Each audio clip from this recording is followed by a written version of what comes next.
सुक्या खोबऱ्याची चटणी ही जेवणाची चव वाढवणारा एक उत्तम पदार्थ आहे. ही चटणी बनवायला अत्यंत सोपी व बरेच दिवस टिकते, तसेच चविष्ट चविष्ट असते.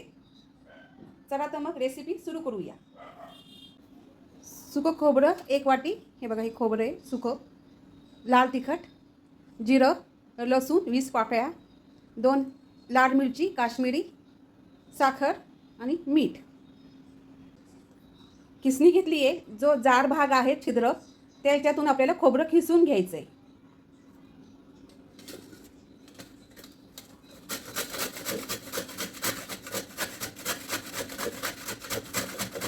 असं जाडसर खोबऱ्याचा किस करायचा. एक मिक्सरचं भांडं घेतलं आहे. भांडं पूर्ण पुसून घ्यायचं आहे व्यवस्थित. त्याच्यात पाणी नाही राहायला पाहिजे. लसूणच्या पाकळ्या घालूया. मिरची लाल आणि 2 चमचे जिरं. झाकण लावूया आणि मिक्सरमधून बारीक करून घेऊया. तुम्ही बघू शकता अशी पेस्ट करायची. आपण पाणी याच्यात बिलकुल घातलं नाही. आणि एक वाटी खोबऱ्याची घेतली, त्याच्यात 2 वाट्या खोबऱ्याचा किस झालाय असा जाडसर.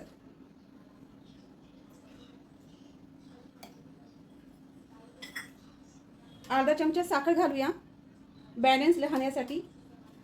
चवीपुरतं मीठ जरा कमीच घालायचं खोबऱ्याला. आणि 2 चमचे लाल तिखट मिरची पावडर. कमी जास्त तुम्ही करू शकता.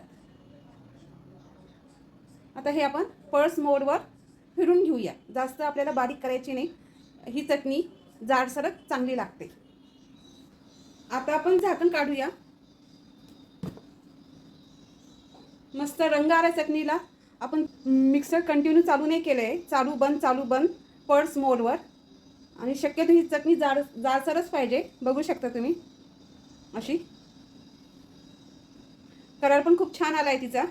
पण थोडं कमीच घाला, कारण की खोबऱ्याला मीठ पटकन लागतं. खायला पण एकदम मस्त खमंग झाली आहे. ही चटणी आपण पोळीसोबत वरण भातासोबत खायला खूप छान लागते. खोबऱ्याच्या चटणीला लसूण जरा जास्त लागतो.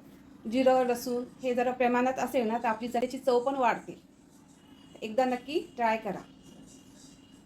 आणि ही चटणी हवाबंद डब्यात पॅक करा किंवा मग बाटलीमध्ये.